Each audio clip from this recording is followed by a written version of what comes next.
దేవుని పరిశుద్ధ నామమునకు మహిమ కలుగునుగాక. ఆమేన్. ఈ ఉదయకాల శుభములు మీకు తెలియజేయుచున్నది రెవరెండ్ కె శ్యాంబాబు. ఈ దినము కొరకు దేవుని వాక్యము. యేసు, నేనే మార్గమును సత్యమును జీవమును, నా ద్వారానే తప్ప ఎవడునూ తండ్రి వద్దకు రాడు. యోహాను సువార్త 14వ అధ్యాయము 6వ వచనము. ప్రభునందు ప్రియులారా, యేసుక్రీస్తు దైవ కుమారుడు. దేవుని సన్నిధానమున మనకు అనుగ్రహింపబడిన వరప్రసాదమై ఉన్నాడు. పరలోకమందున్న తండ్రికి జనతైక కుమారుడియన. పాపము చేత దారి తొలగిపోయి నశించిపోతున్న మానవాళి అందరికీ యేసుక్రీస్తు మోక్ష ప్రదాతగాను మోక్ష మార్గముగాను ఉన్నాడు. అయితే యేసుక్రీస్తు మార్గము మాత్రమే కాదు, ఆయనే సత్యము, ఆయనే నిత్య జీవమై ఉన్నాడు. యేసుక్రీస్తు సర్వలోకమునకు అనగా ప్రతి మనిషికి ఈ వాక్యము యొక్క ఉద్దేశమును తెలియపరుస్తున్నాడు. ఈ లోకములో ఎవరికి తోచినట్లు వారు తమ ఇష్టానుసారంగా నిర్ణయాలు తీసుకుంటూ తమ ఇష్టానుసారమైనటువంటి మార్గములలో పద్ధతులలో వారు కొనసాగుతున్నారు. అయితే దేవుడు ప్రతి వారికి ఇచ్చిన స్వాతంత్ర్యమును బట్టి ఎవరికి నచ్చినట్లుగా వారు ప్రవర్తిస్తున్నారు. కానీ సత్యమును అందరూ తెలుసుకోవాలి. మార్గం ఎవరో యేసుక్రీస్తునందు గుర్చినటువంటి ఆ సంగతి ఏమిటో స్వయంగా యేసు ప్రభువే వాటిని మానవులకు బయలుపరుస్తున్నప్పుడు ఈ సమాచారము సువార్తను ఎరిగి ఉండి కూడా నిర్లక్ష్యం చేస్తే తప్పకుండా తీర్పులోనికి వస్తారు. కొందరు ప్రభు చెప్పిన ఈ మాటలను అంగీకరించక అపార్థాలు తీస్తున్నారు. యోహాను సువార్త 3వ అధ్యాయము 16వ వచనం ప్రకారం, దేవుడు లోకమును ఎంతో ప్రేమించెను, కాగా ఆయన తన అద్వితీయ కుమారునిగా పుట్టిన వానియందు విశ్వాసముంచు ప్రతివాడు నశింపక నిత్య జీవము పొందినట్లు ఆయనను అనుగ్రహించెను అని ఈ వాక్యము తెలియజేయుచున్నది.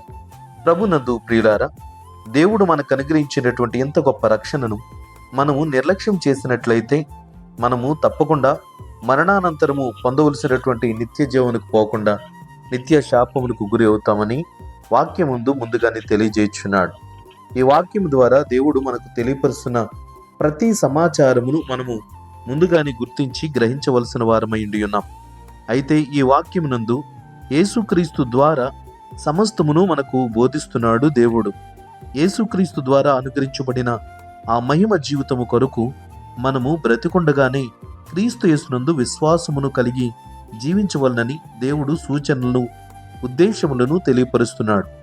ఈ వాక్య వచనములో ప్రభు అంటాడు, క్రీస్తు యేసునందు విశ్వాసముంచిన వాడు మాత్రమే, అనగా నా యందు తప్ప లేదా నా ద్వారా తప్ప ఎవడును తండ్రి యొద్దకు రాడు అని స్పష్టంగా ఈ మాటలు తెలియజేస్తున్నాడు.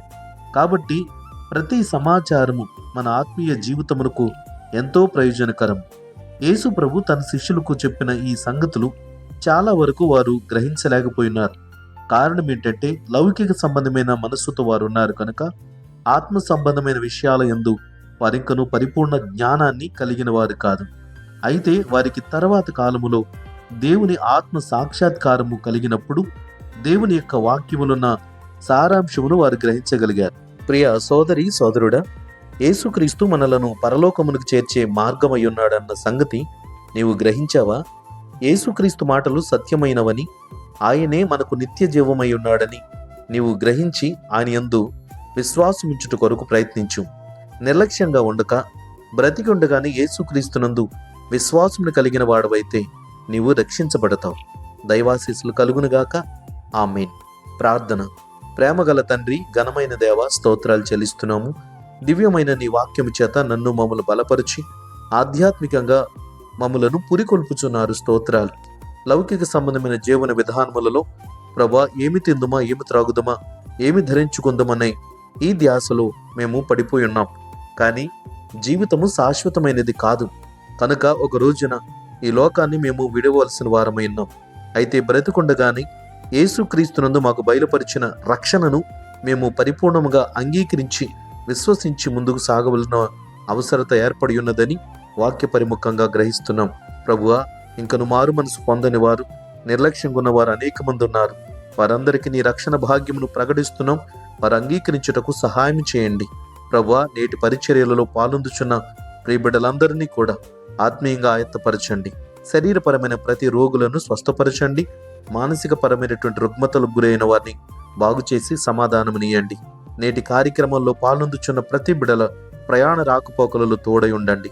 ముఖ్యంగా నీ సేవకులమైన మమ్మును, మా తోటి సేవకులను, సువార్థికులను, ఉపదేశకులను, సంఘ కాపరులను, వారి కుటుంబాలను ఎల్లవేళలా కాచి కాపాడమని ఘనత, మహిమ, ప్రభావములు నీకే చెల్లిస్తూ యేసయ్య నామమున ప్రార్థన చేయుచున్నాము తండ్రి.